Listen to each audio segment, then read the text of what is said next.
the pace with control of this race. Here comes a run from Davey Hazard. He blocks the 10. Not going to be enough. Ryan Pace is going to win at Talladega.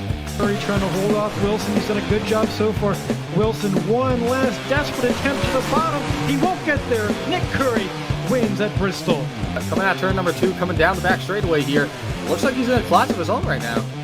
Merzlak, one final time, get around the 55, big time send. He hits the wall, he hits it, he gets the lead, but can he hang on to it? Oh my goodness, he made it to the line! Big push down the backstretch is going to give him a good run through the corners. Just a little bit Follow from the 1. A little bit of contact there for second, but coming to the line, Toby Roberson's going to take home the checkered flag and victory here from the new Atlanta Motor Speedway.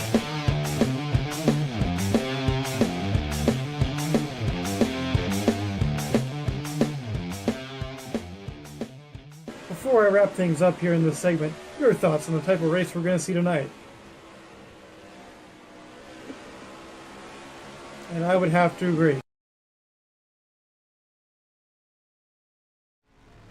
Ladies and gentlemen, boys and girls, children of all ages, welcome to tonight's feature presentation of the Rob Reinhardt 150 from the Gateway Motor Speedway, or Worldwide Technology Raceway, whatever you want to call it. Maybe you're a little old school, maybe you're a little new school. Who knows? I'm Joe.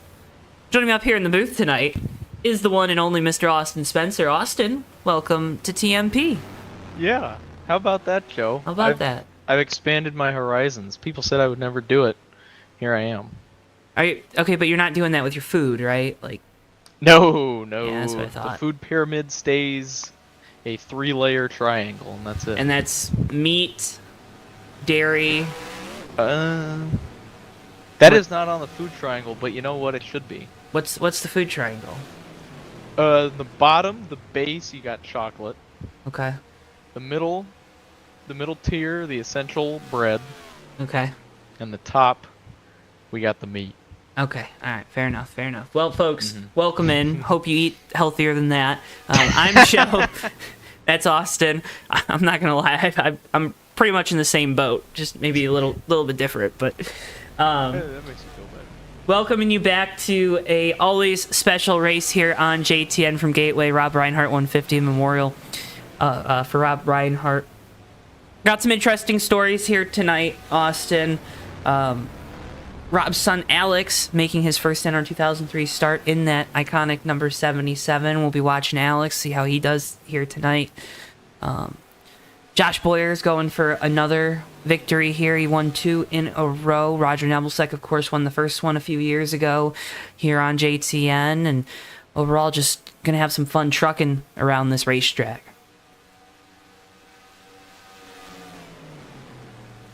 Yeah, I think we should be in for a good one. This racetrack, tough to race on, tough to pass, real driver's track, a lot of tire wear, that kind of thing. So I think we're in for a good one. It usually puts on a good one. I got good memories here at this racetrack. That was a joke, but it's always fun to drive on. So I'm excited for tonight, Joe. I'm excited. It's a very unique racetrack, so we'll keep our eyes on it here tonight, and we'll take you through all the action. Hope you're having a fantastic one out there. See James, Mandy, and all in chat. Happy hour is over. Qualifying was already concluded. Why don't you take us through race number 1's starting lineup, Austin? All right, first time pronouncing these names, so if I get them wrong, That's I'm my sorry. fault. So on the pole with 35.591, the fastest time here for race 1 this evening. The number 28, that is Josh Boyer. On his outside, the number 51, Roger Nebelsick. Greg Lovell starting 3rd. Steve Rubino in 4th. Bino starting 5th. 6th is Brian Beiswanger. 7th is Denny Carroll. 8th is Josh 2. 9th, Brian Lovell. 10th, Tom Goodman. 11th, Randy Waugh.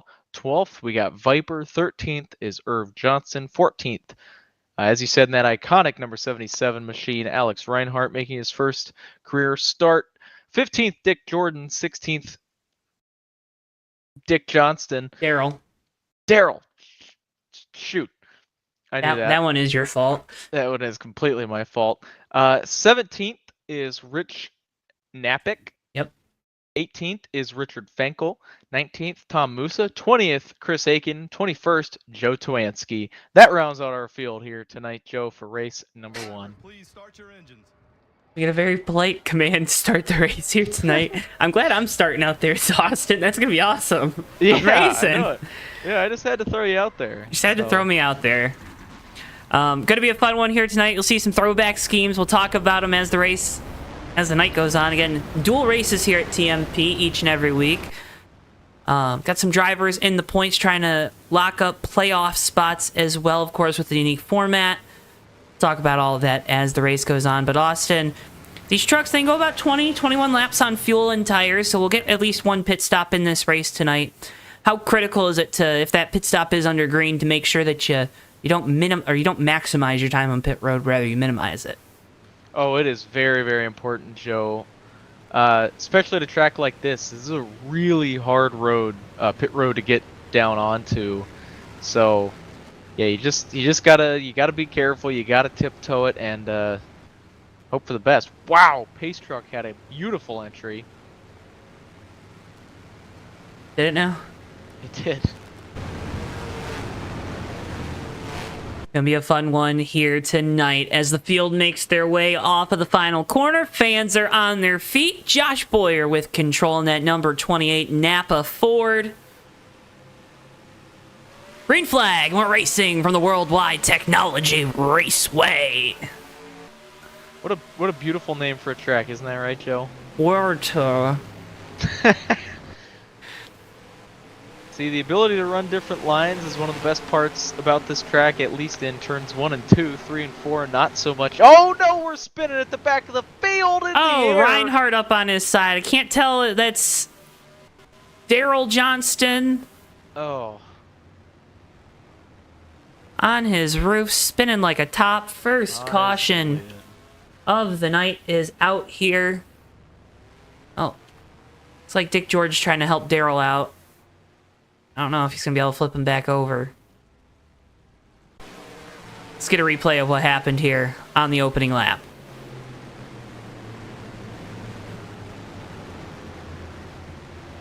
So, Joe, you're going to see here, it looks like the 49 of Irv Johnson, he doesn't get the greatest exit, causes Reinhardt to get out of the gas, and that tightens the truck up as he's coming up off the corner, and just gets into the 24's left rear there of Viper, and then right back up in front of Johnston. Very unfortunate timing there for that 86 machine. On board with Dick Jordan here. See this incident off the top of the 61 truck. Yeah, you see, he just slid right up in front of the 77, and he just breathed the throttle a little bit. That tightened the truck up on that exit, and close quarters race, and that's what happens. No margin for error. Very unfortunate for those guys, Joe. Not how they wanted to start this first race. Ooh, not at all. But that's the beauty of nights like tonight. You have another opportunity in a little bit. That's right. Yeah, you got to reset and look forward to that second one. How are you feeling seeing these old school trucks out here? Oh, Joe, this is awesome. I mean, I wasn't alive when most of these ran, but that doesn't make them any less cool. I tell you what, that 85 is the one I'm looking at. Josh'sEggs.co, the old gold Napa machine that it is throwing back to. That diecast has been sitting in booth 34 for a few weeks, and man, Joe, one of these days I'm going to get it because that is a beautiful race vehicle. Also, we got a Culver's truck, Midwest representation. Gotta love Brian B getting that Midwest. That's have you gotten the? Oh, you probably don't have Culver's now, do you? Oh yeah, they they're expanded down there. to the, They're yeah, down they there? expanded to the East Coast. Okay. They kind of skipped the whole Appalachia region for the most part, like Kentucky, Tennessee, Ohio, because they don't need them. Yeah. Ohio doesn't have any. I don't think so. Yeah. I mean, I wouldn't want to be there either. No, no. Wouldn't want to give that economy a single dime. But yeah, Culver's there's some in Florida, there's some in North Carolina. I believe they've gone to Texas as well. They've been hitting hot spots instead of, slowly making their way that way. They've just been jump in the gap. Just boom, Yeah. right over there. Yeah, I know they've been in Florida for a bit, so Yeah. get your Curta burger. That butter burger is something else, man.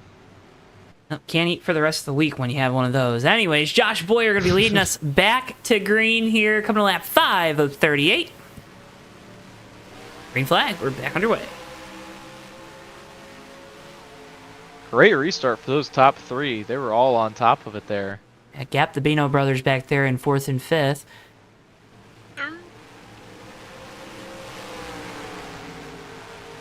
Single file restart looks to have helped some of these truckers out back.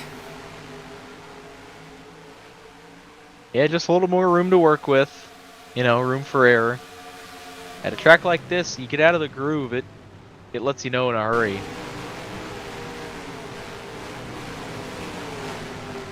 Ooh, Steve Rubino gonna catch the wall there. It's gonna allow his brother to the outside.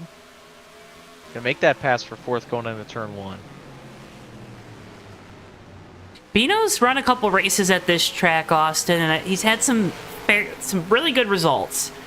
So look for this to kind of be one of these races where he can shine, especially with high tire wear. He's one of these drivers that likes to take it easy out on the track and life a little bit now too, and might be a player at the end of this race, especially for a top 5. I like back, that, Joe. see the battle between Brian Lovell and Tom Goodman. Goodman gonna subside here. Lovell's able to use the momentum off of turn 4. Awesome tribute on that truck, by the Ooh, way. The Josh is FDNY. going Oh, around right in no! front of him. No contact. Viper gets a little loose down there in turns 1 and 2. Caution gonna come out for the second time here tonight. Saw it live. Let's watch it again.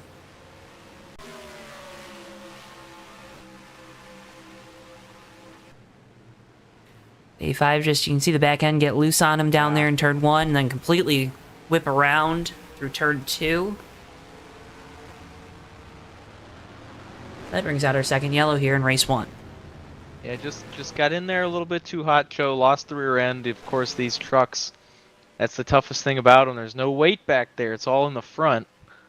And depending on what kind of setup you put in there, back end's too light, it'll just whip you right around. Joe, we have takers on pit, or a taker on pit road. That's our leader, Oh, Josh Boyer.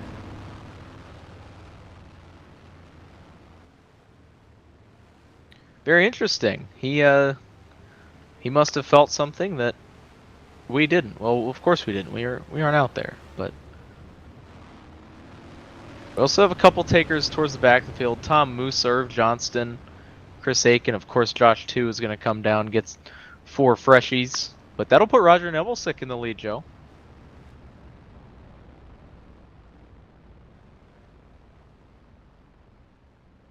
watching Boyer down in his pit box. Josh 2 also coming down. Expected. No tires on that 85, or on the 28, excuse me.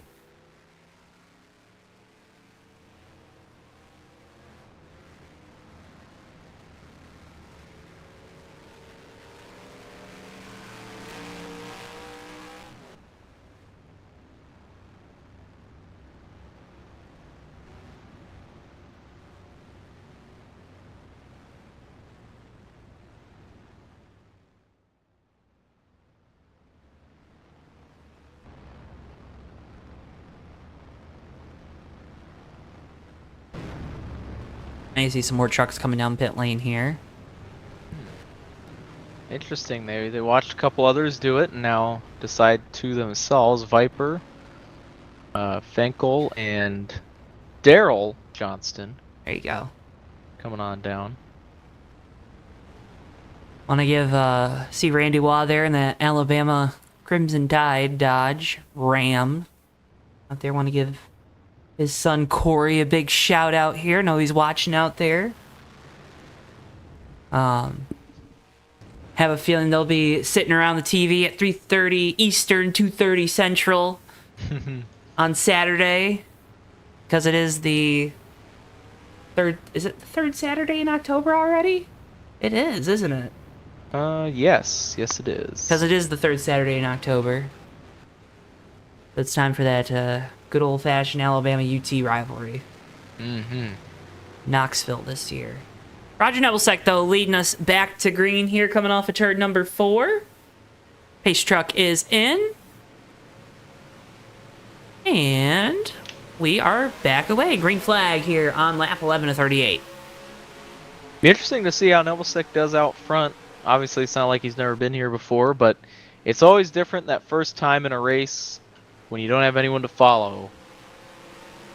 Can really lead. Oh, just what was I saying, Joe? I'm not going to say it, but I was saying. Are you a follower? I'm pretty guilty of that, I'll be honest. Wow. You're not a free thinker? Oh, Nebelsick slides up. We're Well, not that's about for the Lovell. lead here. Lovell with a big drive to the inside. 51 should have some momentum, but I think Greg did a good job there on the bottom. He gets back in line. 1 and 2. A little bit harder to run side by side through 1 and 2. Nebelsick, the grip isn't there. Neither is it for the 44. Bino got a little sideways. 88 loose. They're all a little sideways. Maybe these guys that pitted, they're looking a little smarter right now, Joe. They got some grip underneath them. Yeah, they're slipping and sliding. Baby oil on the track.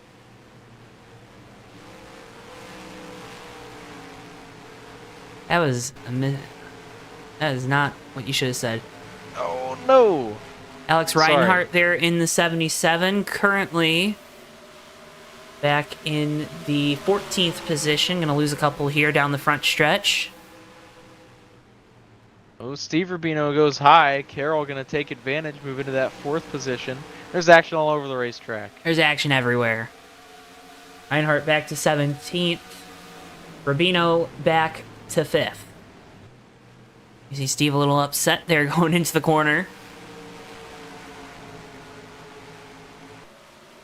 Austin, this is fun. Oh yeah, this is awesome. These guys, I mean, they're slip sliding around there. these classic trucks are really racing like they look.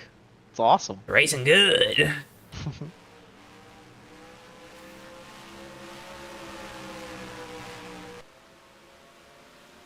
Nebelsick, after the early slips on those heat cycled tires, he seems to be finding a better groove.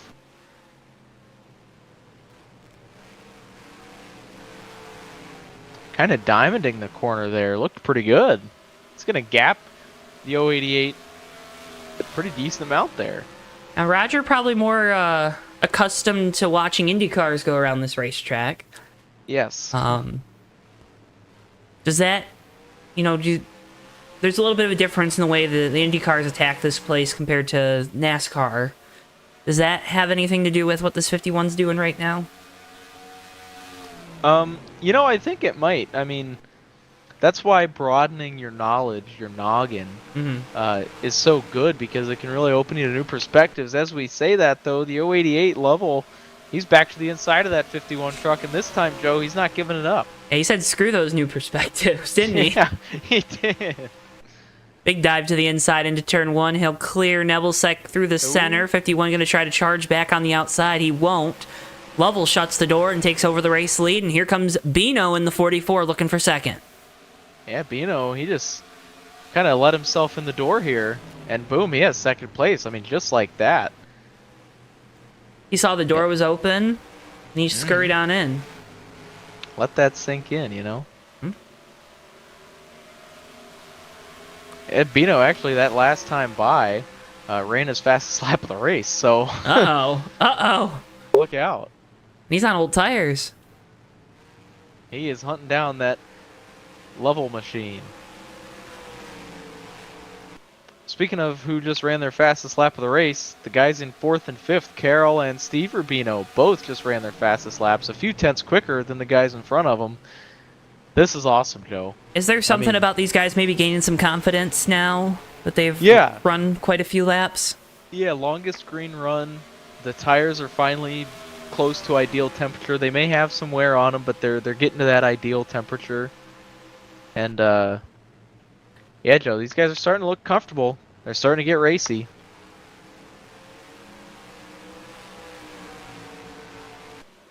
And Boyer, he's up to 11th after restarting back in the teens, so he's gained a few spots, but I don't know. Was it worth it, Joe? I'm trying to figure that out still. Well, he might be good. He'll be good to go on fuel to the end of this race. These drivers that That's haven't true. pit, they still need to make that pit stop. Oh, Bino! no! He saved it at least. Holy cow. That could have been a lot worse.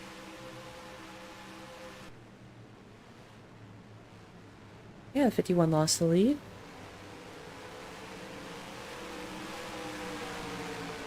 Now Carroll breathing down the neck of that 44 machine as they go down the back straightaway. Further back, see Josh Boyer trying to make up another spot to move into 9th, looking to the inside of Randy Waugh. He'll complete that pass, slide up in front, and hit the gas on through the center of the corner. Oh. Yes. Bino just got real close to being a repeat offender there, coming off of turn 4. Now this time it looks like Carroll's going to have the position, gets that power down on the inside, a little contact. Woohoo. Now at least we don't have that big opening in the wall anymore. Yeah, it's You remember very that? true. Yeah. Oh, coming we're down pit hitting road. Pit road. So first 3 takers is Greg Lovell's leading the way in the 088.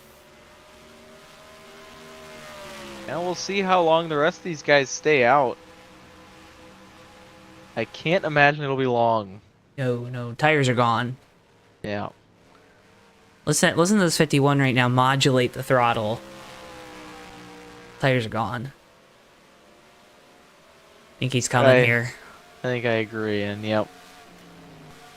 Certainly looks Steve to be that Rubino way. down pit road.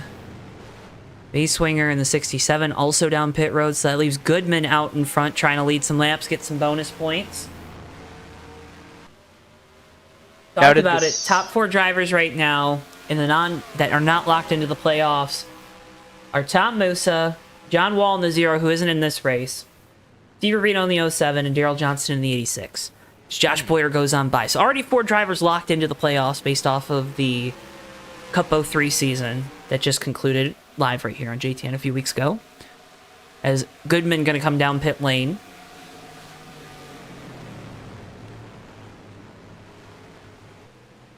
And Musa, he was one of those trucks that pitted. He's going to be sitting 3rd now that Goodman pitted. There you see the 4 of Tom Musa. Quick Trip. Be- I've never been to a Quick beautiful. Trip. I haven't either. Yeah, Really? No, I figured you would have. Are they not in Iowa? They are. They're starting to expand, but they weren't anywhere near me. The nearest one Right. was Des Moines. So, Okay. yeah. Desmones. I've heard they're funny enough, they're actually going to build one in Oskaloosa like next Oh. year. Well, when you Oh return. no, contact. The 21's going around. No, he's not. He it. saved it. Holy cow. That could have just thrown this race for a loop. That looked like the end of that Bama South Carolina game. They saved their season, just like Randy Waugh just saved his truck. Yeah. Holy cow. Is that a good one? That was awesome. Yeah, that would have been really funny if that happened Saturday. Speaking of college football, there are some incredibly good games this week, Joe. There are. It's gonna be fun. Just like this race has been pretty fun. Yeah. Oh, Boyer's coming down pit road now. I have a wedding to go to though. No. Yeah. Cannot schedule a wedding. during And of football course it's season. during the Michigan game. So Oh no. Well, you don't need to watch them anyway this year. I don't know. We'll see. We got our 3rd new quarterback. Yeah.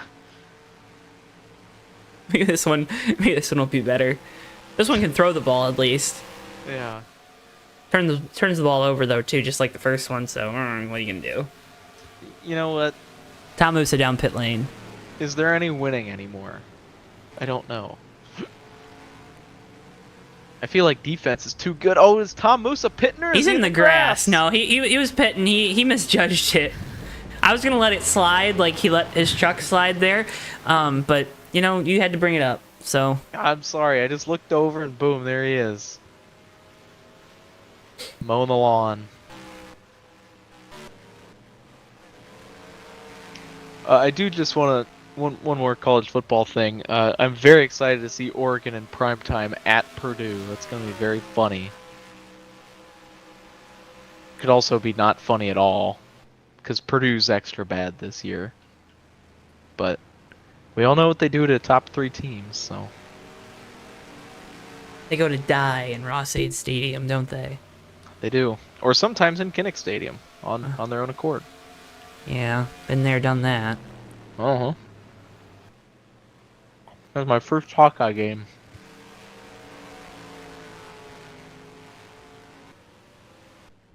Oh, Reinhardt heavy into the outside wall in turns 1 and 2. The rear end of that truck has been shortened up. That's a caution.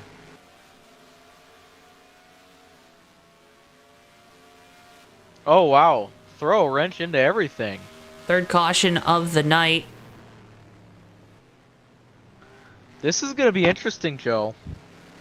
Really interesting call to make here. Viper's out front. He has only pitted under caution. And then you got guys who have pitted 5-10 laps ago who are on worn tires. Is there enough tire wear to permit pitting again, Joe? I believe there's a tire constraint as well. Oh. Well, that makes it even more interesting. I have a feeling we won't see too many pitting. So Viper's coming down. Yeah, I figured he had to. His tires are old as dirt at this point. Dirt's pretty old, too. That's right, yeah. Dirt's as old as the planet. And then, Joe, run me through the lucky dog wave around situation. What's going on there? Yeah, we'll wave him around. Okay. Yep.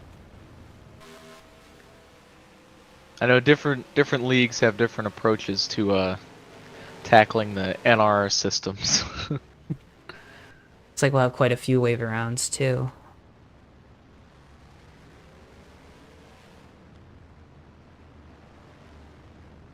Well. What a change up on our hands. I mean, oh, this is gonna be awesome on the restart. These guys are gonna really be able to duke it out.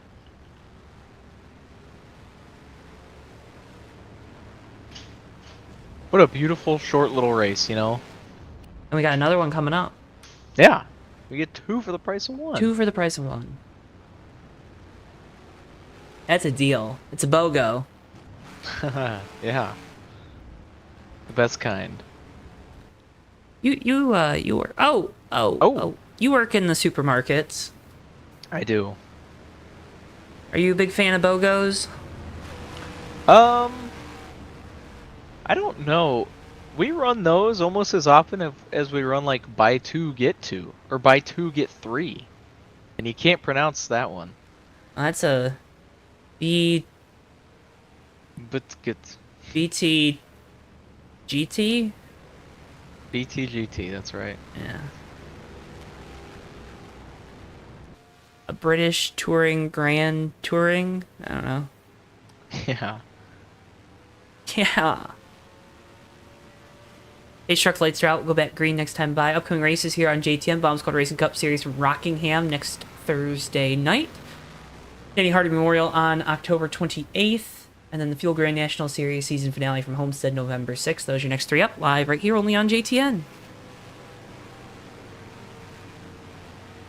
JTN keeps it coming. I tell you what, Joe. Like, we got 8 laps coming at you here. All Greg Lovell's right. got a couple cars back to second place. Denny Carroll in that red number 41. Oh. Wait another lap. We weren't ready. We weren't ready. They weren't. Oh. Now we're ready. The green just got thrown. We're not ready. We're not ready. No green. What in the world? Greg's going. Like we got someone up in the tower got confused, I think.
Alright, well, we're gonna take this thing. You see a couple lap trucks now coming down pit road.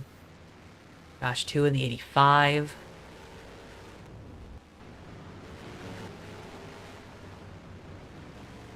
So I think all So the are lap we trucks. just under another caution period? Yeah, I think we read through it so we could get the lappers to the back. Ah. I think they'll shorten it back up. Lights should go out this time. We'll go green next. They've got manual control of the pace Right, truck, yeah. Oh, I thought the lights were going to go out. Maybe not. There they go. Now we won't have those buffer trucks between the leader and second place for this restart. This is gonna be an awesome battle, Joe. These top 3. Yeah. Yeah? Oh yeah. Oh, yeah.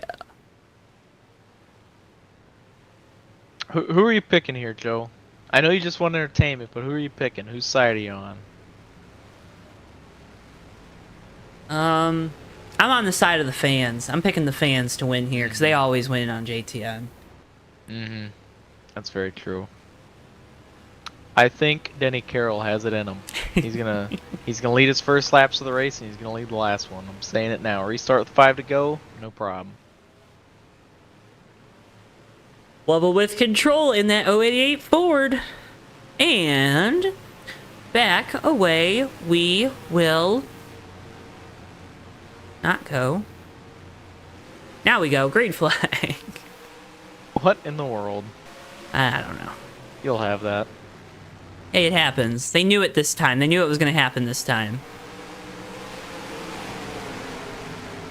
Oh, Goodman's in the wall. They're passing him. Oh, the 77's around at the back, still green. We might be at point of no return, under 5 to go. Oh, yes. Like how you said, ah, yes, like you knew that. Well, we're gonna act like you told me all the rules earlier. Again, that's on me. Anytime that you are ill-prepared, it is definitely on me. Aiken goes on by Randy Waugh there. See, Josh Boyer trying to get around Brian Lovell. Not accusatory, by the way. We both vented about our life problems. And, oh, the 24's in the wall, and the 61's into him as well. But we're good. Oh, we're good. We're having fun. That's right. That's the most important thing. Here for the Rob Reinhardt 150.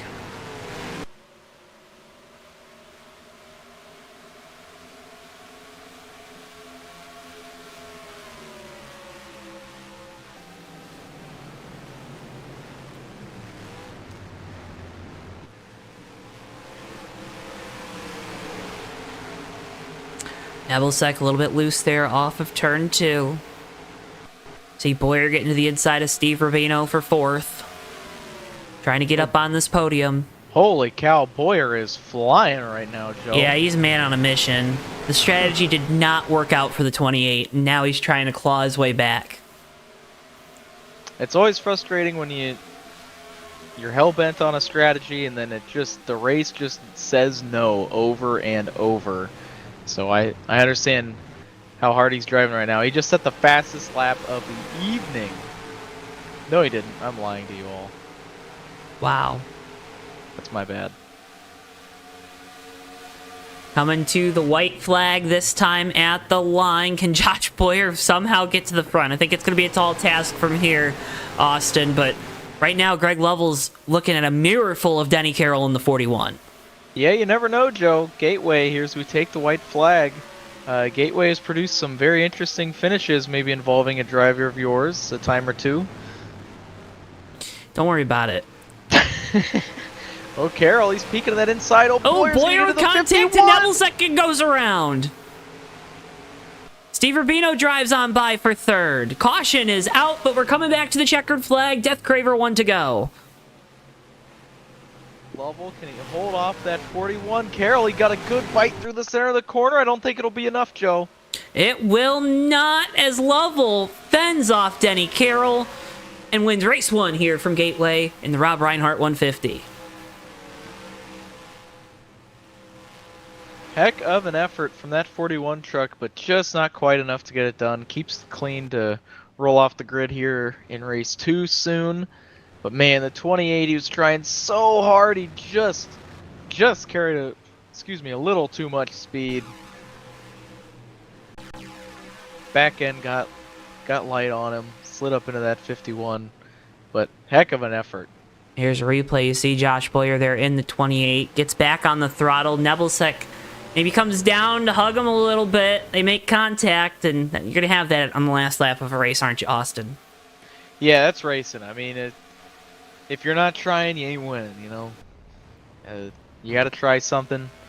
Boyer threw his Hail Mary, didn't quite work. Greg Lovell gets to burn it down here in race number 1. We'll get to talk with him. I think we're also going to try to talk with Alex Reinhardt after his first start. Again, folks, as always, can't thank you enough for tuning in. Make sure you stick around because we do have another one coming up for you here in a few minutes' time. Go ahead and see if we can't. I think we might be able to do the fun thing with our finishing results. Let's see. Well, kind of worked. Not exactly. It didn't exactly work, Austin. It didn't exactly work. It's supposed to. Technology is great until it works, or doesn't work. So you see the finishing results there on your screens at home. Let's go ahead. Let's start by seeing if we can't dial up our race winner here from race number 1.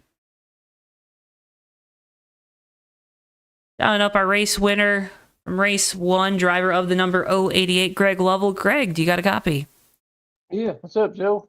Hey, you're up. You won race 1. Saw some interesting strategies there with that second caution. I believe Josh Boyer comes down pits. A bunch of you guys, though, stay out at the front of the field. Roger was leading there, and you were able to drive by him. What went through to the call, though, to be one of the first of the leaders to come down pit lane under green?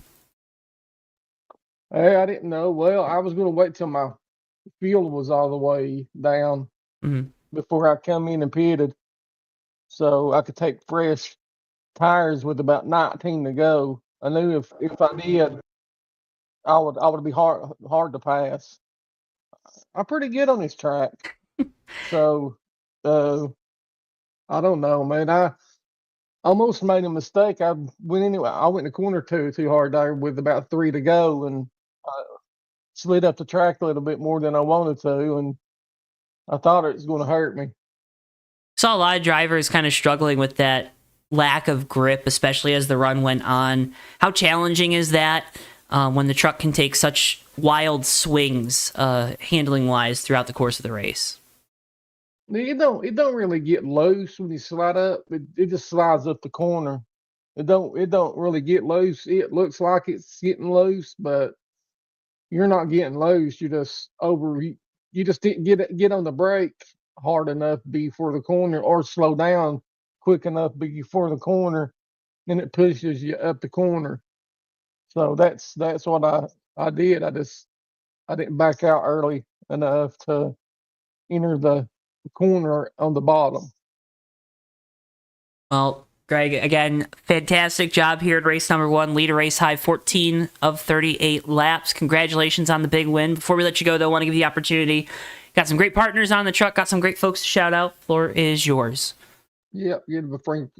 Shout out to Frank Devens from painting this truck. He painted it for me a long time ago, but I still give him a shout out. I still give BSR a shout out. They're still my brothers over there. I love Magoo and Brian and all of them. I'm gonna come back over there eventually and race, but give a shout out to PRL, Keith Bynum and them guys, and give a shout out to you, Joe, for broadcasting races, and give a shout out to Seth Cole for broadcasting races. And if it wasn't for you guys, I don't even know if anybody would even know about this game. So thank you. Well, Greg, thank you for taking some time to talk with us here after race number 1. Best of luck here in race number 2, going for the sweep on the night. Congratulations on the win. As always, a pleasure getting the opportunity to talk with you. Can't thank you enough for the kind words as always. And yeah, best of luck here in race 2. Appreciate it, Joe. Thank you. Greg Lovell, driver of the 088, your race winner here in race number 1 of the Rob Reinhardt 150. Austin, I mean, race 1's in the books. We go to race 2 here in a few moments. I don't know if they've gotten the server back up just yet, but Yes, all they right. do. They're in practice though? Yes. Do we want to try to dial up Alex Reinhardt and kind of get his thoughts after race 1? Yeah, he had an up and down race 1. We could see what he learned and is taken into race 2 maybe. Okay, let's see if we can't dial him up. Dialing up the driver of the number 77 truck, Alex Reinhardt. Alex, do you got a copy down there, buddy? Yeah, what's up? Hey, how do you feel after race number 1? I know first career start was an up and down race 1, but how are you feeling? Oh man, I'm looser than a duck right now. Looser than a goose. How tough is it to kind of adjust and kind of come out swinging here in a race like tonight? Man, everything I do is on iRacing. So when I come over here, it was a completely different ball game. What's I gotta ask you then, because a lot of folks out there, they, you know, there's little corners of the sim racing community, which you probably know, that are very tribalistic with their racing sim choice. What is the what do you think that limiting factor trying to come over from iRacing to the older NR 2003 is? Is it just you don't have as much of a feel? There's not as much feedback to the driver? What's kind of that big differentiator maybe between some of these guys that only run NR and then someone like you that's a big iRacing guy? Yeah, I mean, it feels completely different. So, I mean, me and my buddy Brennan, we were on iRacing the other night running trucks at Worldwide on iRacing. And then I come over here the next night and I was like, man, these are completely different. Well, Alex, of course, tonight's big night. What's it mean to you guys there in the Reinhardt household to have a race like tonight? I know Roger does a lot. Very special race for him. He's really excited to have you out here tonight. What's the night like tonight mean for you? Oh man, this is huge. I mean, I've watched it, every year when you guys were doing Indy cars. I've got, my mom, my sister, I got my best friends. They're all watching. So I mean, it's a big night. Me and my brother, like I said, we've always watched the race. It's always been a big deal to us. And I got a PC a little bit earlier this year, and when my brother mentioned it, I was like, hell yeah, I got to get on here. I got to do the race. So, I mean, as long as y'all allow me back, it's definitely going to be a yearly thing for me. Heck yeah. Well, Alex, best of luck here in this next race. Anyone you want to shout out before we let you go, get some more practice in, and get ready to kick everyone's butt here in race 2? Shout out my buddy Jordan, best friend of my whole wide world. Shout out my mom. I think she's still watching. And yeah, just shout out everybody for letting me come run this thing. I'm trying not to be too much in the way, so I'll try not to spin myself out in this race. Sounds good, Alex. Best of luck here in race number 2. Can't thank you enough for taking some time to talk with us here after the maiden voyage in NR, and yeah, go kick some butt here. Yeah, thanks, guys. Like I said, it's a huge pleasure to be here, or a huge honor. So thanks for having me. Honor's all ours. Alex Reinhardt, driver of the 77, gonna go out there for NR race number 2 and race 2 here tonight. All right, Austin, you ready to reset and get ready for race number 2?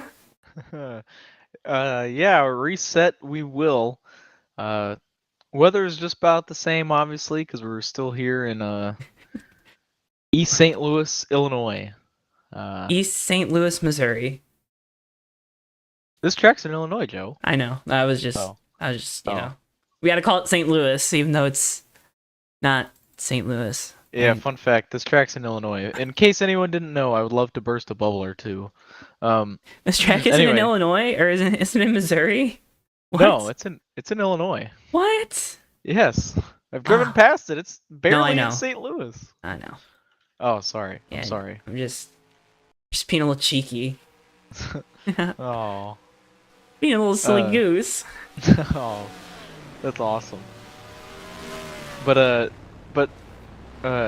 no, yeah, I'm excited for race 2, Joe. The track's a little rubbered in.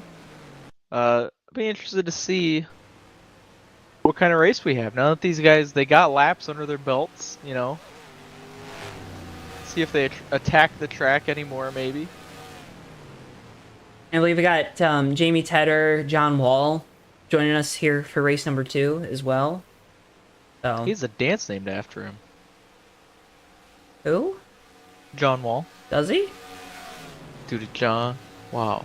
John. Wow. Never heard that one? I just wanted you to do the little bit. Oh, well, that's good. I like doing it. Really,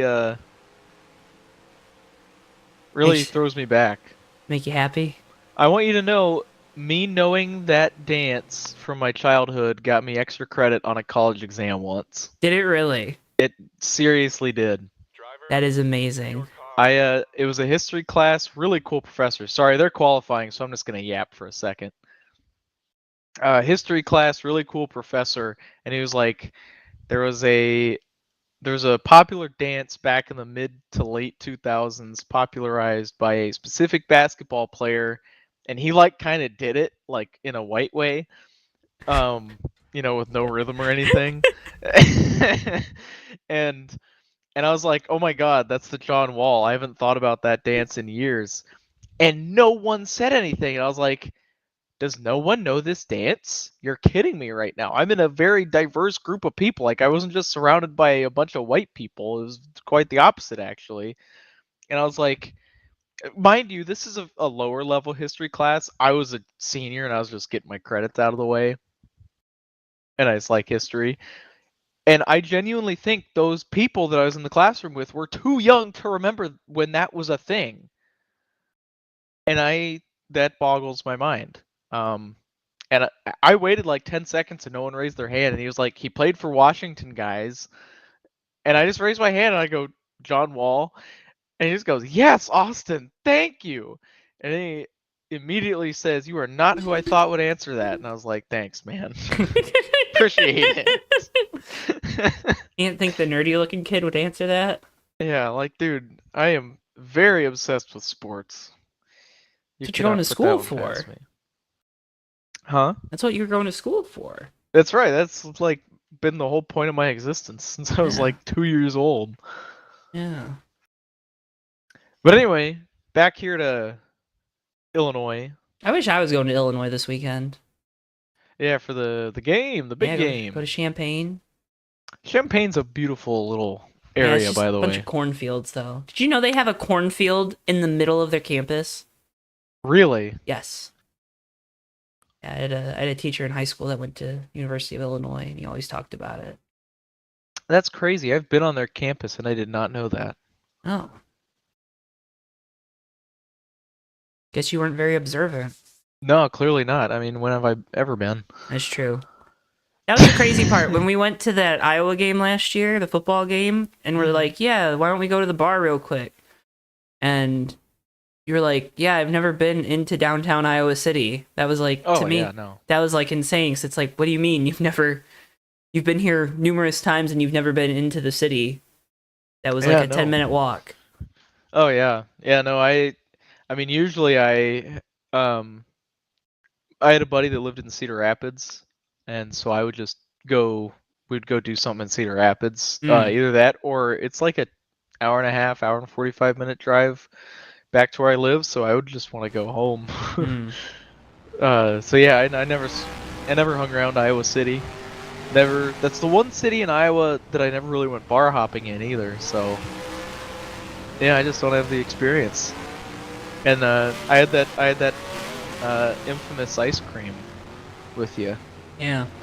Infamous. It's gotta have the chocolate sauce, because that's part of your food pyramid. That's absolutely right. There's no vanilla in there. You have to unvanilla the ice cream. Wow, would you look at that? They really did just slam a little bit of a cornfield right in the middle of their campus. Yeah. Why? That's awesome. Nobody knows. I mean, I guess they gotta have something for the ag students to do. Yeah, but like Michigan State doesn't have a big cornfield in the middle of campus. Well, they should, Joe. They do have a dairy store, though. That's kind of So. worse. Uh,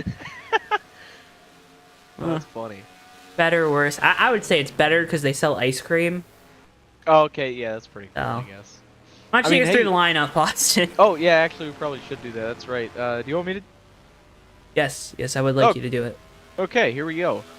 Check it out. We got John Wall on the pole. A John 35 Wall. 528. Wow. Thank you, Joe. That was very necessary. Wow, I feel like I need to pop a bottle of champagne now. We were talking about... Okay, not funny. Anyway, John Wall setting the pole time here for race number 2 here at Worldwide Technology Raceway. Josh Boyer, the 28, on his outside. Roger Neville-Sick will start 3rd, 4th, Tom Goodman, 5th, Jamie Tedder, 6th, Tom Musa, 7th, Richard Napick. Yep. Excuse me, don't know why I stuttered. You got it right the first time, and then you tried to I know. act I like you don't- weren't getting it right the second time. I don't know what I was doing. 8th is Viper, 9th is Brian B, 10th Brian Lovell, 11th is Bino, 12th Randy Waugh, 13th Daryl Johnson, 14th Josh 2, 15th Dick Jordan, 16th Alex Reinhardt, 17th Joe Toyansky, 18th Chris Aiken, 19th myself, 20th Denny Carroll, 21st Irv Johnston, 22nd Richard Finkel, 23rd Greg Lovell, and 24th rounding out the field is Steve Rubino. That is your lineup for race 2, Joe. We have such a good-looking field. I cannot wait to watch them do a few more circuits. 38 I'm to be missing the exact. zero truck, unfortunately. So a big apologies to Oh, John no. Wall's team. I'll send you a picture of the basketball player to put over it. So we hit the command to get engines fired here for race 2 in the Rob Reinhardt 150.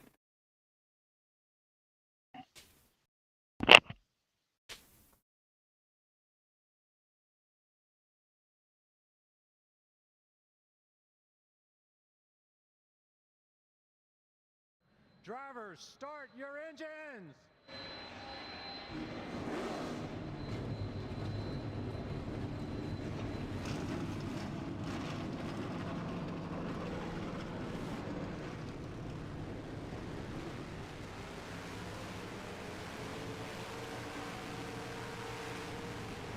Field rolls off here. Again, 38 laps.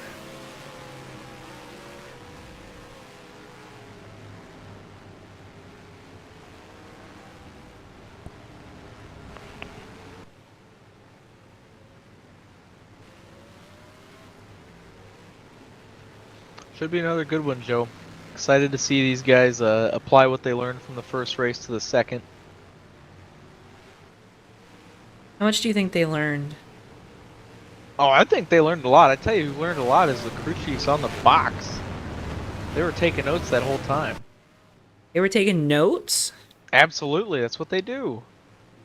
Oh. Here we go.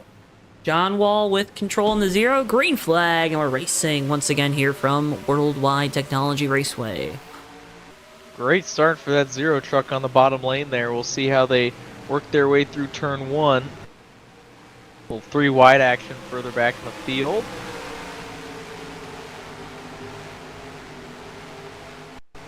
We get through clean this time.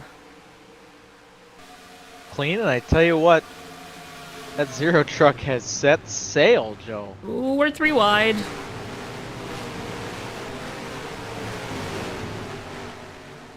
We're still 3 wide. Oh, no! Lovell goes around. Still green. And we will stay green. Okay. We're ruthless here in race 2. Oh. Lovell, I'll talk you through it. Lovell just got out of the gas as the 19 nearly tightened up and slid up into the 77 on corner exit. As the 088 got out of the gas, the truck started to come around. He slowed down even more, and Carroll just had nowhere to go, finished him off. Lovell just did a slow spin and nosed into the wall at about 40 miles per hour, so he should be alright. Just needs some new tires as soon as he can.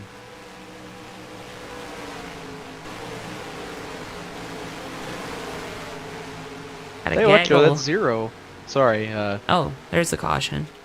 Oh. Oh, 77 was around. Oh, yes, he was.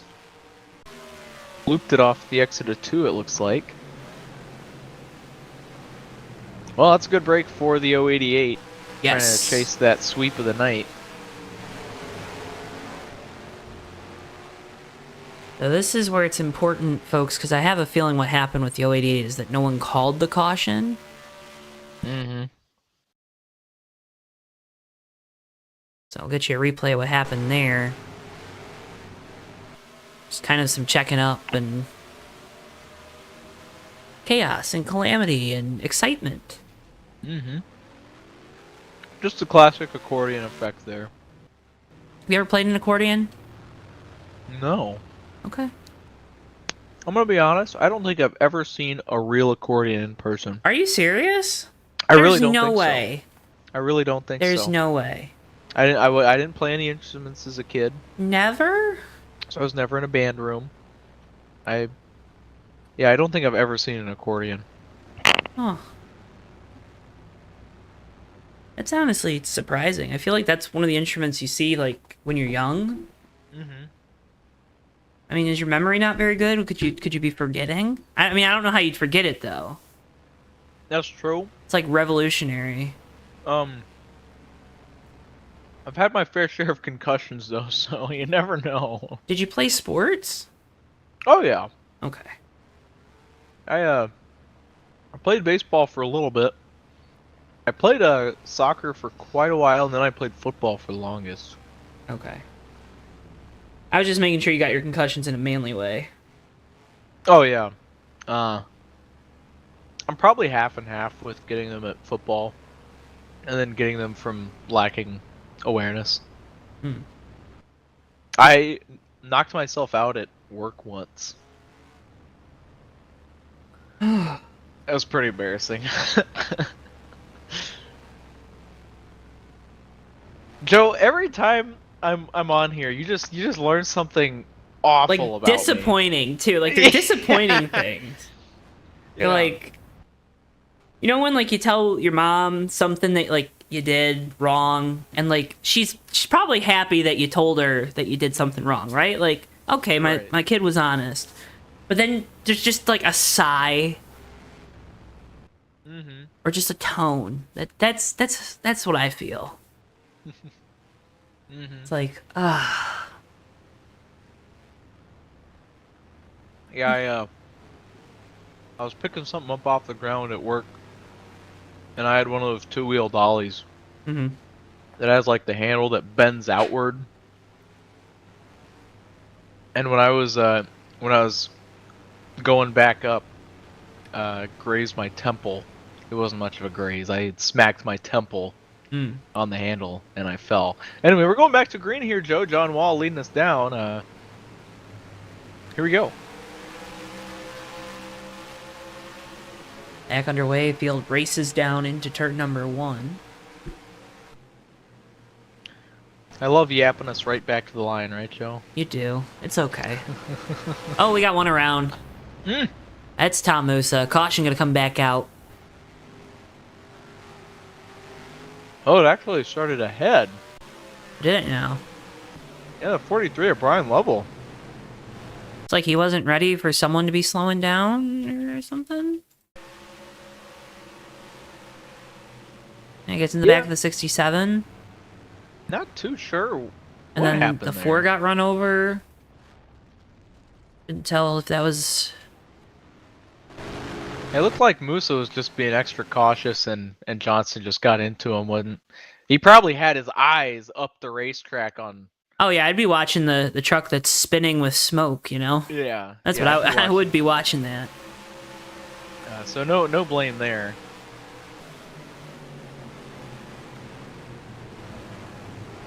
Yeah, very interested. I'm not sure what the 43 had in mind there, because I mean that's the braking zone.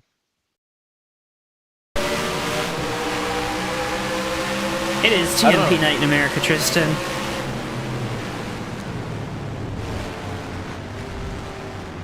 Are we just gonna start calling all of our leagues? We're just gonna say it's whatever league night in America. Yeah, they all get a charter for one day of the week. Okay. Imagine. No.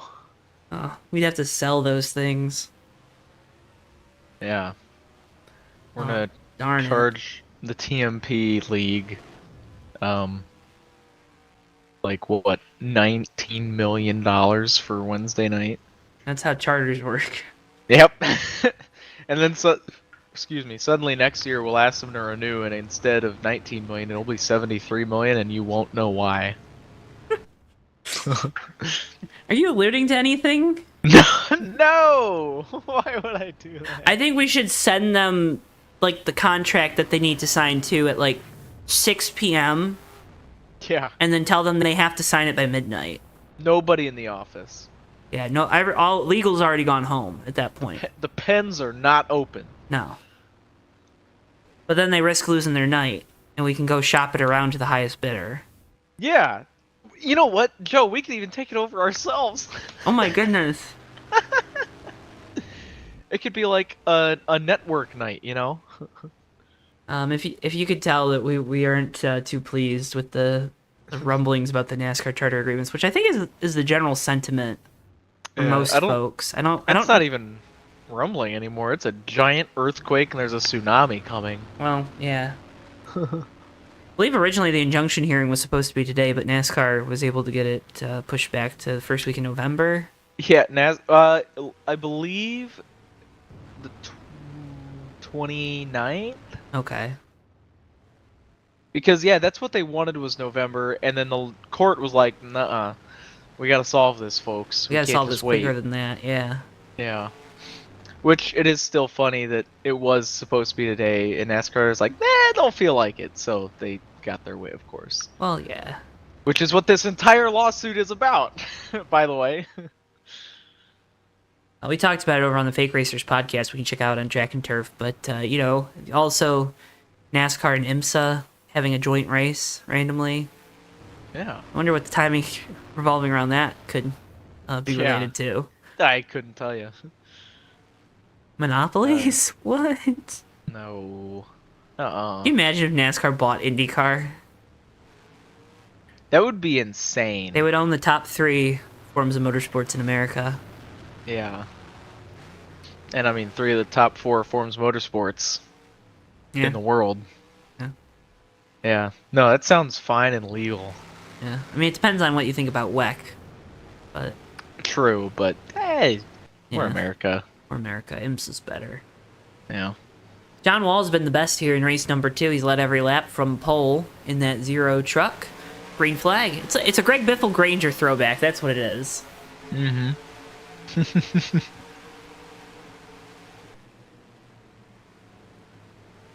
That's the story, and I'm sticking to it, folks. Oh, we're wrecking again. Oh. We're staying green.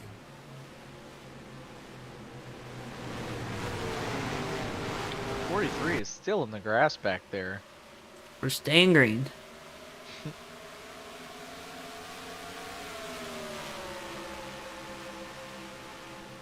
Well, Joe, when do you think these guys come down pit road? Do you think they make it a one-stopper this time? Oh, yeah. Yeah. I think they're probably coming Oh, Boyer. around lap 20. Boyer to the inside. Challenging Wall for the first time here in second race of the evening. Oh, we really put it in there. Oh, There's contact! They're both going Oh, they around here at the both front of go the around. field. That's a caution. Knowing Josh, he's not feeling too good about that one either. Yeah, that's unfortunate. Randy Wall, good save by the way. A little assistance from Josh too near the end of that wreck.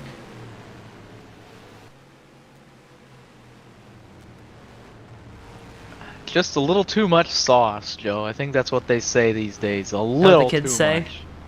I think so. A little too much sauce. Yeah, Speaking of just sauce, got in I had there. some good orange chicken today.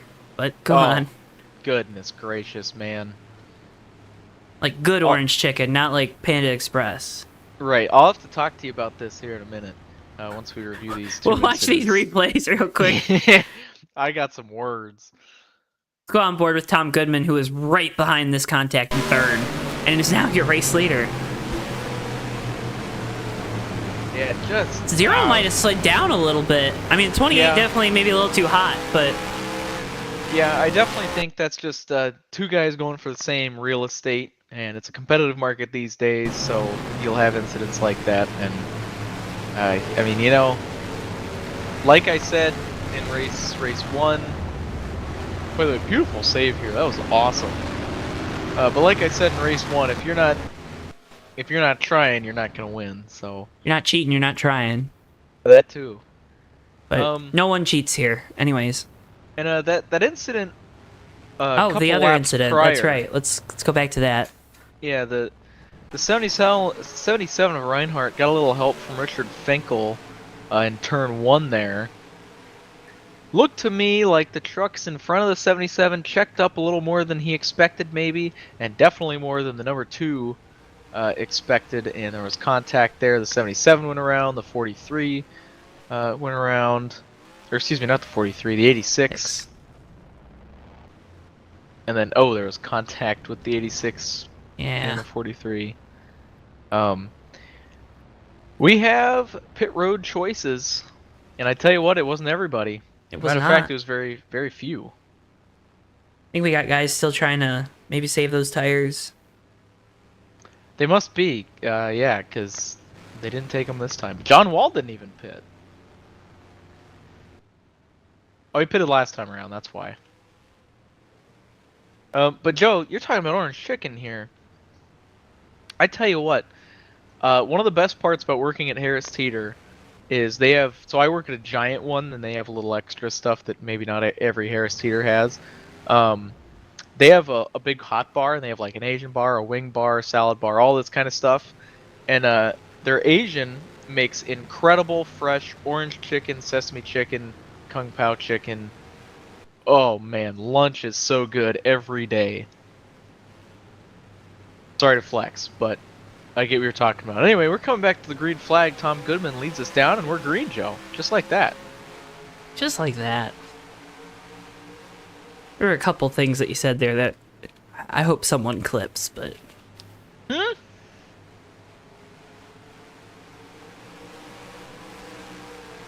That's all good. What did I say? Nothing bad, nothing bad. Uh-oh. Haven't talked about this 910 truck with Jamie Tedder yet tonight. It's been up inside the top 5 this whole race. Well, just outside of it. I guess he's been in 6th, but... Good looking SMO gaming Dodge. A little partial to the Dodges. Yeah. Gotta be. You gotta be. No one else is gonna fight for them. You know? You are very right. Goodman with the moment there off of turn 2 allows Roger Nebelsack to sneak on by on the outside. Napick also going to make a pass. Tedder will go on by. Yeah, these guys with a couple heat cycles on their tires now got to be struggling for that grip.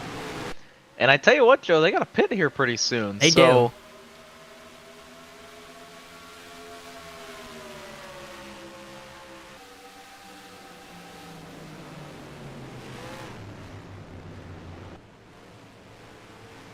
Battle for the lead heating up even more.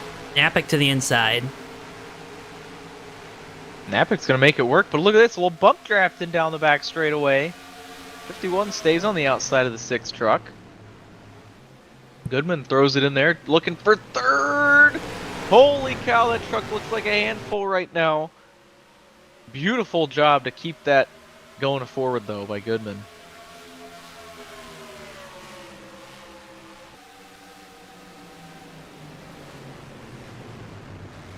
Now Napick in control out front here in that 6 machine. Another beautiful looking truck, by the way.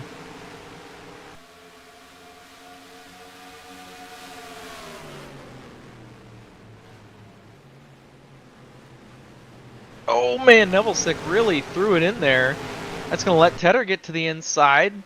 Devilstick gets the power down in the middle of the corner, though, able to power off and keep clear of that 910 car. Truck. That's a quarter in the jar. Oh, you'll have that. I'm not used to calling truck races, Joe. This is probably the first one I've ever done. Really? Yeah, I don't think I've ever called a truck race for you. Well, I'm glad we're getting you some diversity. Yeah. Oh, we have a caution, Joe. Oh, down the back straightaway, the 43 of Brian Lovell.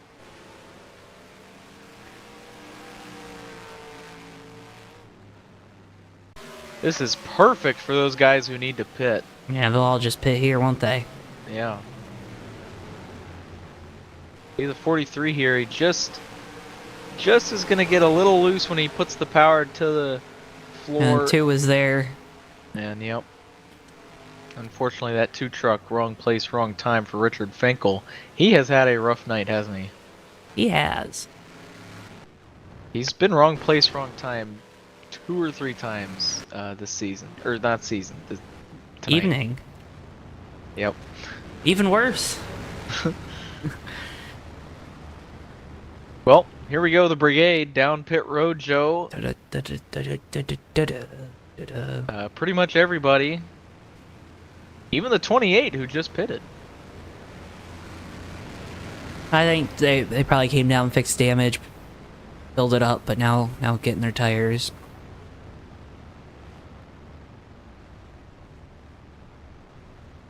I mean, 1 or 2 laps on the tires is enough to put you at a deficit here at this track. Not wrong. I rarely am. But now Finkel and Lovell didn't pit. I think they're going to come back down this next time. Okay. Try to stay out back. Nelsack wins the race off. Oh, contact! Between Dan Rubino and Josh Boyer. Yeah, here come the 2 and 43.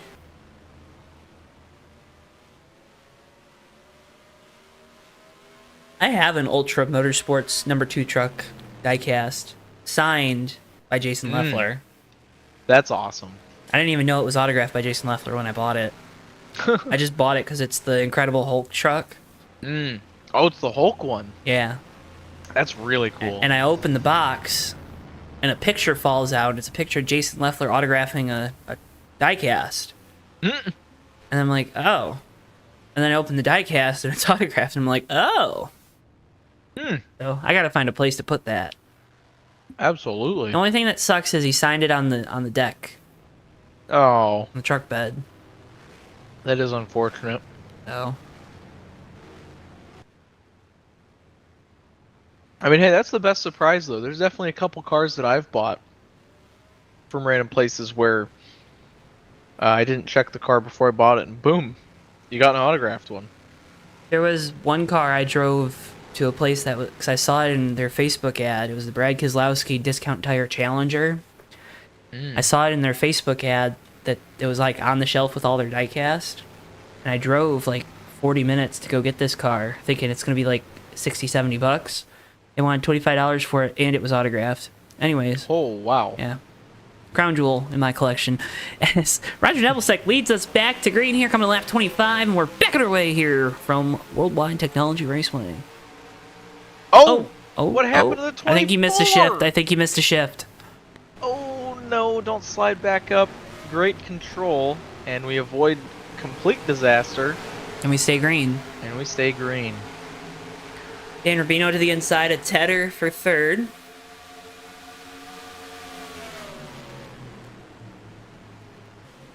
Oh. He caught reverse trying to get to fourth, and I'm not sure how, but that's what happened, Joe. That is brutal for Viper.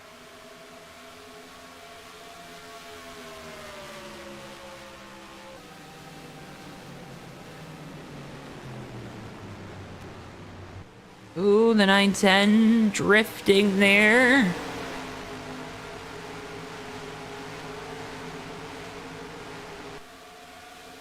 We're getting down to the nitty-gritty here, Joe. Coming up on 12 to go this time. The nitty-gritty, you say? That's what I said. Wow. I'll say it again. Okay. We're getting down to the nitty-gritty here, Joe. Carroll trying to go on by Wall. Now Wall to the inside of Carroll. I tell you what, Tedder is all over Bino for this third spot. Now look at the inside as we head towards turn 3. Not going to make a move this time. Wall gets on the flat. There's 41's going to go around right in front of these guys. Oh, no. And more contact. Wall's going to go around. Caution is out. Third time in this race.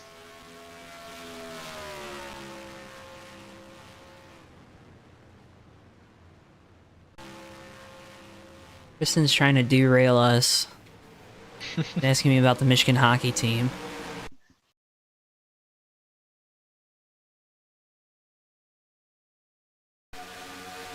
That's just an unfortunate one, Joe.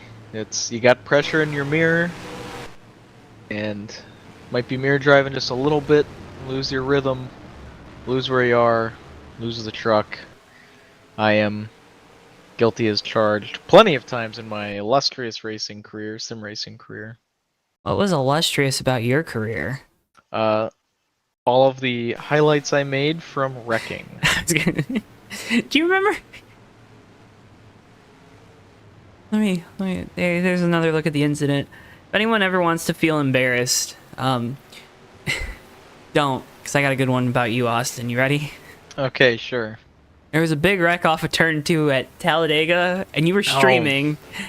And instead of trying to drive through it, you just dropped your controller? Wait, what? I don't remember this at all. What? I thought you were gonna talk about the one where I had the terrible looking overcorrect into the field. That's a good one, too. Where, but for Maybe that is the one where we, like, just joked that, what, did you just drop your controller? Maybe it's the same one. That might be it, because I definitely didn't actually drop my controller. I was on a wheel at that time. Oh. But, no, for my dignity's sake, I did in fact have the wheel locked to the left. Excuse me, to the left. We just all know how that works. You turn left to go right. I whipped it to the right as an instant reaction, and then it was at the left for the rest. The problem is, the only direction it went was to the right. And it made that wreck look terrible.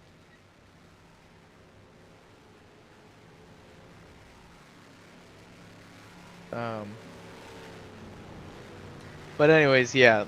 Illustrious career is the way I like to put it. Because that's not exactly a lie, you know? It's really not. Tristan, like every year, I feel good about the Michigan hockey team because they always seem to figure it out down the stretch. I have not followed enough to give you an informed opinion.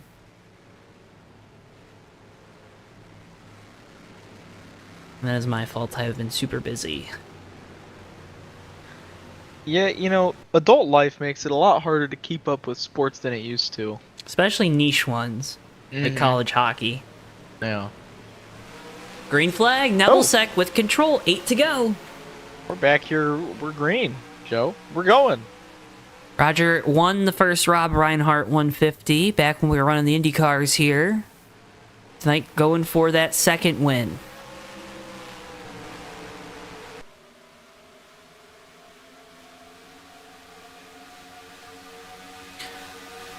Napik sits in second, and you're watching the battle for third, fourth, and fifth here between Rubino, Tedder, and Aiken. Oh, and there's Josh Boyer in the 28. there he is. In the wall. We haven't talked about this 19 truck tonight much, Joe. Is Goodman to the inside of Boyer, taking advantage of that slip up. Oh man, he's in around that white line. They both slide up the track. That 33's going around into the wall. Oh, and they're wrecking more behind. 3 or 4 trucks involved in this one. Caution is back out.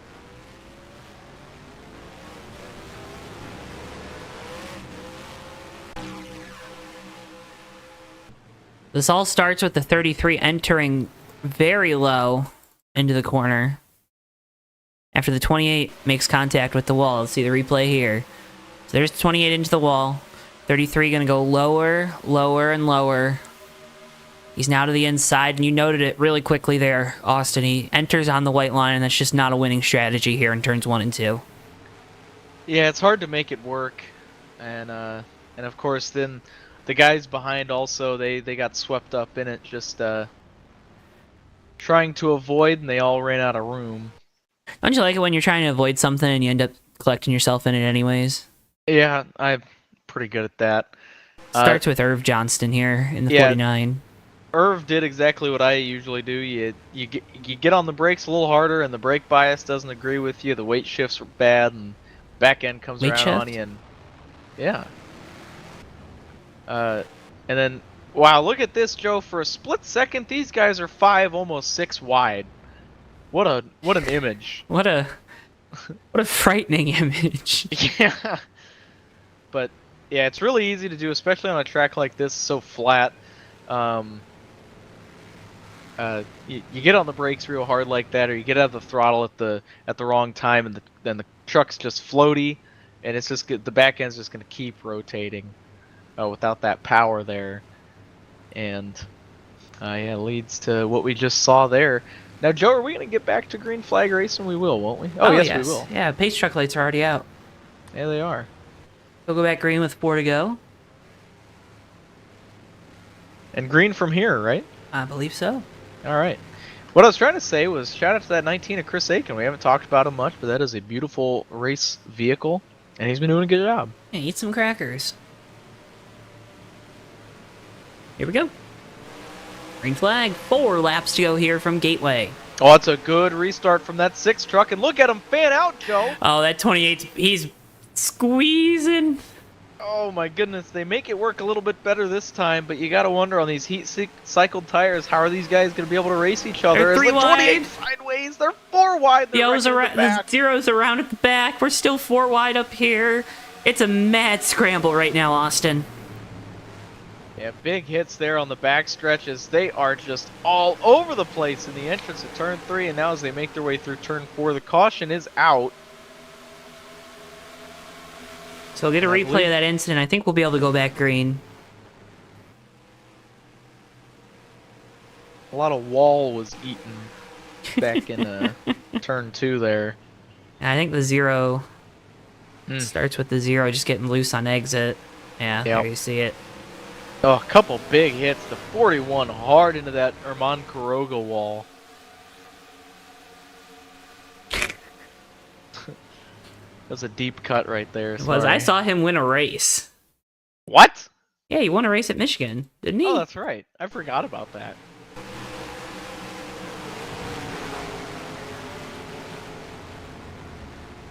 Also saw Nelson Piquet Jr. win a race.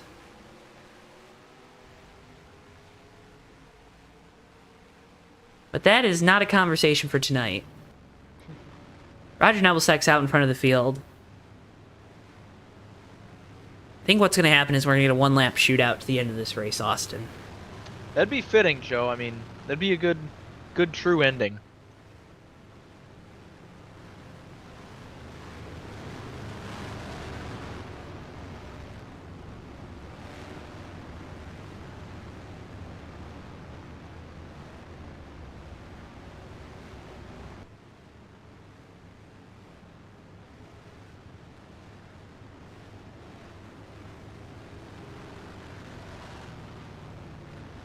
Oh, no, I don't think we're not going to go back green. Roger Nebelsek's going to win this race. Wow. How about that? I mean, what a race still, but great job from Nebelsek. Napick really had a good restart there on that last one. If only he had the time to capitalize, who would have known what could have happened. But Roger Nebelsek, you're going to take home a win to be proud of here. 1 lap to go. It's our Death Craver 1 to go. You can check out the novel, now available on Amazon for purchase. Encourage you to go give it a looky-loo. Go give it a read.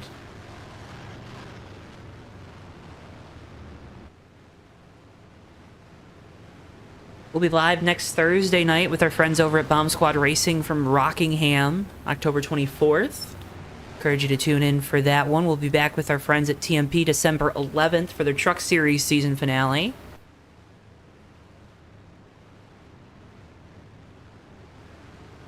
Stay up to date with us here at JTM. Make sure you are subscribed with notifications turned on so you don't miss a second of the action.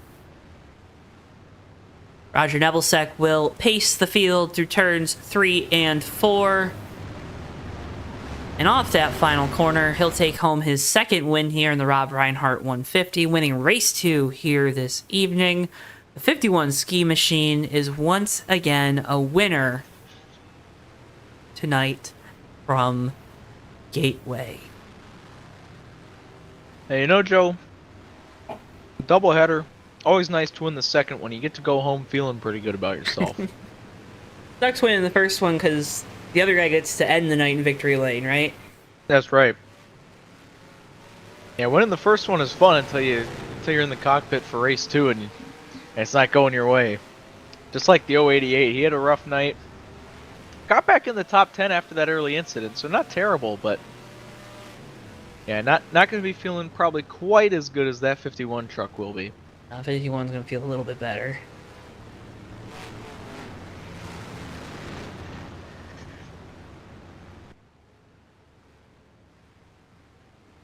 And you see the respect these guys got for that 51 driver, Roger Nebelsick. Been around a long time. Very likable guy. I mean, nothing bad to say about Roger. He's a true NR pioneer.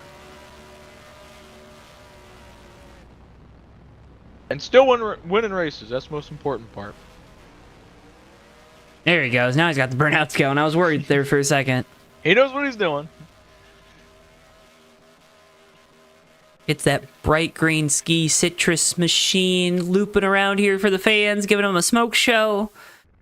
We'll get to talk with Roger. We'll also talk with Rich Napick, Dan Rubino, our top 3 here in race number 2. Folks, again, can't thank you enough for tuning in to JTN tonight. Make sure if you haven't already, drop a like on the video. Make sure you're subscribed. And notifications turned on. Big help. Tell you what, Joe. I know you know. There is not much better of a smell than burnt rubber. Especially after a race.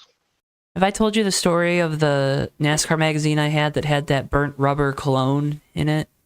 No. Yeah. Are you talking about like the burnt rubber? Yes, the burnt rubber. Oh, no way. It did not smell great, but I would Really? use it. Yeah. I had that magazine though, and I took it around school and made people smell it. That's kind of awesome. And they're like, ew, that's gross. And I'm like, no, it's great. It makes me happy. And they're like, you're weird. And I'm like, oh. Oh. Yeah. Anyways, enough of my childhood trauma. Let's go ahead and start by talking to our third place finisher here in race number 2, driver of the number 44, Dan Rubino. Bino, you got a copy there, buddy. I got you, Joe. Well, we were talking you up in race number 1, and then things, they went okay, but then at the end they didn't go your way. Here in race 2, though, a little more chaotic, a little more hectic, but things break the right way for you and the 44 crew. How'd you manage to get that podium here tonight? I just hung in there. I drove a little smart. Well, I got a black flag in the first. That ruined my night. But I just try to be patient and not overdrive the car, which I normally do. You know that. Mm-hmm. And just I got a couple of good breaks, and here I am. So I talked about, like, you know, it seems like your approach is a more leisurely one here, maybe compared to some of your other competitors. You know, you take it easy in the first half of the race, and then you kind of try to flip the switch there in the second half. Is that just a philosophy that you've developed over time, and that works for you, or is that something you would encourage a lot of other drivers to do? Definitely, I would coach them. I learned that from the best, like Josh and Jeff and all them other guys. They just be patient and wait and save all your stuff and let it rip at the end. Well, and of course, tonight's a big race. Had a good crowd here tonight. What's it mean to get a podium in a special event like tonight's? For me, it's been a long time. This is like a win for me, Joe. You kidding? I don't even know what it is. I had to find my way here at that point. Where is it? I don't know where to go. Well, we're glad you found your way up here in the booth to talk with us, Bino. Congratulations on the podium finish. Before we let you go, I want to give you the opportunity. Again, you got some great partners behind you, got some great folks to shout out. The floor is yours. You know what to do, buddy. Okay, of course, Joe, I got to shout out to my two sisters, Ann and Barbara, and of course, my brother Steve. And I want to thank Tom and Roger for putting on the show. They got a hell of a league going here, and hopefully it lasts as long as Hobo lasted. Bino, again, man, congratulations on the big podium finish here tonight. Always a pleasure to get the opportunity to talk with you. Can't thank you enough for your time, and best of luck here throughout the rest of the Truck Series season. Thank you, Joe. Have a good weekend, buddy. You too. Dan Rubino, driver of the number 44, your third place finisher here tonight. Let's go ahead and next talk with our second place finisher. He's the driver of that good looking number 6 Harley Davidson Ford, Rich Napick. Rich, you got a copy? Yeah, I got you, Joe. Now that truck drives a little bit different than a Harley, right? Wait, yeah, it's 2 extra wheels. Weighs a little bit more too, right? Mm-hmm. It looked good though. Probably felt pretty good up there in the top 5 all night long. What was the difference for you and crew here going from race 1 to race 2? Where race 1 was a pretty consistent race, but race 2 was maybe more in that great category. The cautions just seem to come at the right time for me because in the first race it came out and I was able to get fuel and tires and finish the race no problem. Same thing in the second. It just came out at the right time, and I was able. I lost a spot in the pits, but came out second, which was all right. What goes into this track, these drivers? We knew there was going to be a lot of tire wear coming into this race. What goes into maybe saving those tires, especially when you're kind of have all these heat cycles through them with the cautions that we dealt with here tonight? You just got to be patient. And I'm pretty sure I sat behind in the first race behind the 21 for a while. And you just got to wait for somebody to make a mistake and then you can make a move. We saw there on that final restart, it looked like you had a good run there on the 51. If we get to finish this race under green, what do you think you had for Roger in that ski Dodge? I like to try that move again. I got underneath of him, and I didn't want to drift up into him, so I just let off just a little bit, and that's where he got the edge. But, it's good racing all the way around. Well, Rich, great job there at the end of this one. Second place finish for you in the 6th crew. Before we let you go, I want to give you the opportunity. Great looking truck, great partners on with you and the team, and some great folks to shout out. Floor is yours. You know what to do. Yep. Just I want to say thanks to TMP. They run a good series, great series, actually. A good group of guys to race with. Thanks to you guys, JTN, for broadcasting. I want to throw a quick shout out to my wife. She had some surgery on Monday and she's not feeling the best. So it's going, hopefully she heals up quick. And thanks for everybody for watching tonight. And I hope everybody enjoyed the race. Well, Rich, we will be keeping you guys in our thoughts here, hoping for wife getting on the mend here soon. Congratulations on a great result. Always a pleasure to get the opportunity to talk with you. Best of luck here throughout the rest of the Truck Series season. And again, can't thank you enough for your time. Thanks, Joe. Rich Napick, driver of the number 6, your second place finisher here in race number 2. And now we head on down to Victory Lane to talk with our winner of the second race here, the Rob Reinhardt 150, Roger Nebelsack. Roger, you got a copy? Uh-oh, he's lighting up, but I don't hear him. Can you hear me now? I can. Okay, I was muted. I wonder how long I was muted. I might have been talking the whole last 20 laps and nobody's hearing me. No, doing good, Joe. Doing good.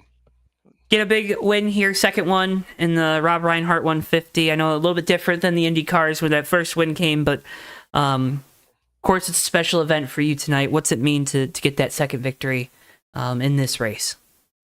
It was a culmination of a few weeks, months of frustration or so. I'd been getting closer, but I just couldn't quite um, you know, just get that last little bit to get me over the edge. And I knew just going in the gateway, just the history I've had there, how well I tend to run here.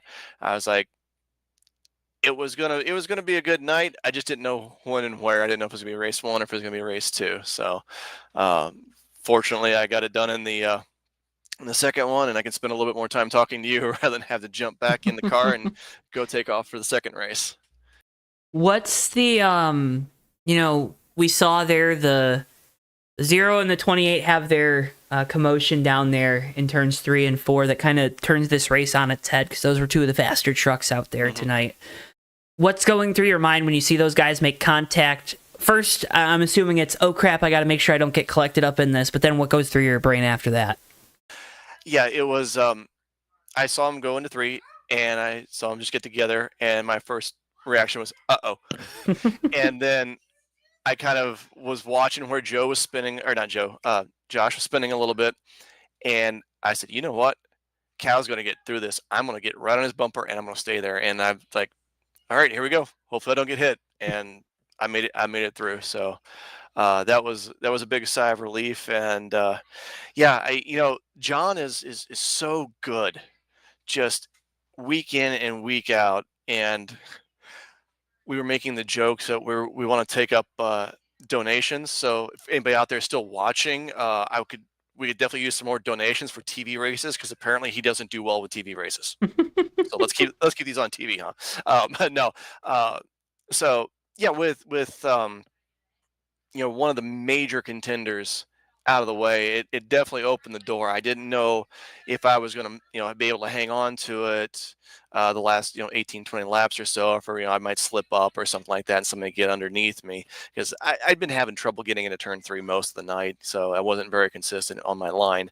And so I was a little bit worried about that. But, with them kind of out of the way, I was like, okay, now who's gonna step up? And we had some good trucks back there. There was Jamie back there. Bino, man, what a turnaround he's had the past couple of weeks. He's been running so well. I'm glad to see him get a top, a top 5. And Rich, man, he's been strong a lot here too. So that was great racing with him on those last couple of restarts. So yeah, it was just it worked out. I want to say that probably Robbie was watching and giving me a little bit of a hand there, a little bit of talking in my ear, telling me where to go. So, What's it mean to you to have, we had a great turnout here tonight for this race. Over 20 trucks here in the second race. What's that mean to you? Because I know this is a pretty important event for you. oh, absolutely. More than anything, it's just a testament to the type of racing that we have here at TMP. If they didn't like what we're doing, they wouldn't be here. So I think we did something. We did something right. I think everybody's having a good time, because they keep, they've come back for what, 12 weeks now. So we're almost halfway through the whole TMP season, and we're still getting 20 trucks. So I think it's because we're putting on a good show and everybody's having a good time. Well, Roger, we had an excellent time here tonight. Congratulations again on the big win here in race number 2. Before we let you go, and before we ask you to plug all the sponsors and do all the shout outs, do want to give you the opportunity, because you guys do have a great thing going here at TMP right now. If you want to plug, give folks the sales pitch, the elevator pitch, whatever you want to call it, give you that opportunity first here.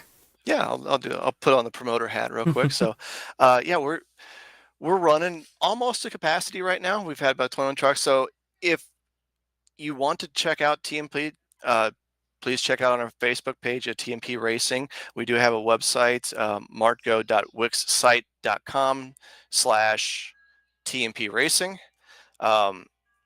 I don't know what's up with Wix, but a lot of the browsers will tell you that you're getting a phishing website, but that is not true. That's probably on Wix's end, and go after them, not me, because I'm not doing that stuff. But yeah, we've got 8 more weeks of some original truck style racing, and then in January we're going to start with the Aero 88 cars. We're going to throw it back like we did last winter with the TMP Cup and the TMP Winter Cup Series, excuse me.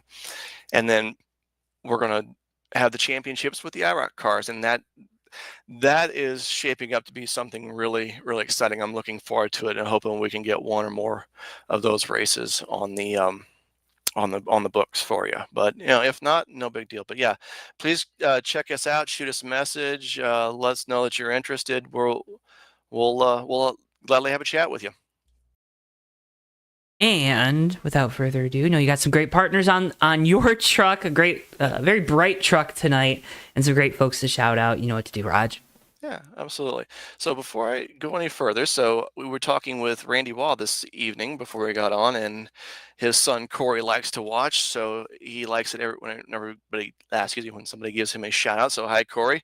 Hope you had a good time and enjoyed the race tonight. Want to thank the wife for letting me come race. Obviously, ski citrus soda back on the old truck tonight. Glad to give them a good run. Alex Reinhardt, thanks so much for coming out. That meant so much for, I think, everybody associated with the family that you actually came out and were able to do this. I think he had a good time. I think he's looking forward to come back. So I think we're going to have a long-term racer here, and he's definitely going to try and run for the front next year. Everybody else that was watching, thanks for watching. The entire Reinhardt family, I think, was watching at some point. So thanks for tuning in. Appreciate it. I couldn't do this without Tom Musa. He does so much behind the scenes to keep this engine running as smoothly as possible. I'm just a spit and polish. He really does the hard work. And Joe, thanks to you guys for broadcasting this, bringing this in. It's so much fun when you guys get a chance to come out and broadcast our races. We really enjoy it. So, and thanks for everybody, all the TMP drivers. I mean, we've put on some really good racing. We've had our ups and downs lately, and we had a few, maybe a little bit of a caution fest a couple times late in a couple of the races. But man, there's been so much good racing throughout the pack. So tip the hat to everybody there. I'm really happy that we've got this going. 20 plus years, down the road, that we're still having really good races on this sim. So appreciate it, guys. Roger, again, pleasure is all ours as always. Can't thank you enough for bringing us out for a special race here tonight. Congratulations on the big win. Best of luck here throughout the rest of the Truck Series season, throughout the rest of the season as well. And yeah, can't thank you enough for your time here this evening. Thank you, Joe. Take it easy. Yep. Roger Nevelsek, driver of the number 51, your race winner here of race number 2 in the Rob Reinhardt 150. Folks, that's going to wrap up our coverage here from Gateway. Austin, you got any concluding words for the folks at home? Not a ton, but I tell you what, it was a lot of fun, Joe. I really appreciate the TMP League letting us in on a special evening and letting us broadcast it to the world. It was a great event, great racing all around. I think everyone had a good time. I think everyone thought it was worth it. And you know what, Joe? I'm sad it's over already. It was a fairly short night in the office. Don't be sad that it's over. Be happy that it happened. That's right. That's right. Folks, we're happy that you tuned in here tonight. Make sure if you haven't already, drop a like on the video and subscribe. Would love to see you tune in for another race here on JTN. Make sure, don't miss a second of it. It's going to be fun. We're going to have fun here on JTN no matter what. Next time we are live will be October 24th. That's next Thursday, so 8 days from tonight, with our friends over at the Bomb Squad Racing League from Rockingham. You can tune into that one at 9:05 p.m. Eastern Time. We'll be back live with our friends here at TMP for their Truck Series season finale on December 11th. With all that being said, though, folks, for all of us here at JTN, for Bristol, our producer, for my colleague Austin Spencer, I've been Joe Tawanski. Thank you so much for tuning in, and we'll see you guys next time live right here on JTN. So long for now, folks.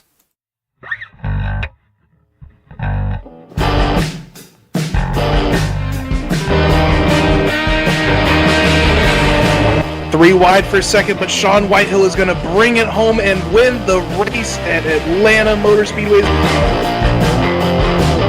Ricky J closing up, off turn 4. He's going to have a run to the inside. He blocks into the grass. Checkers out. Hardy wins it. Ricky, what's going on in your brain right now?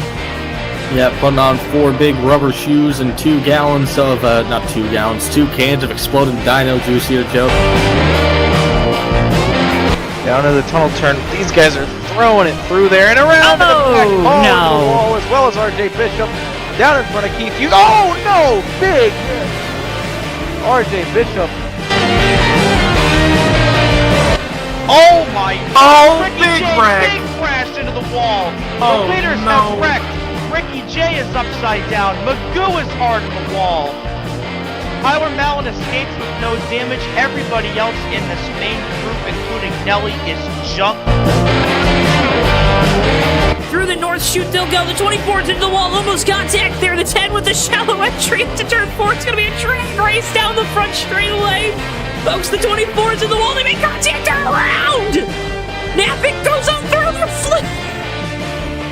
Rich Nappick's going to win the Culver Block 200 in thrilling fashion.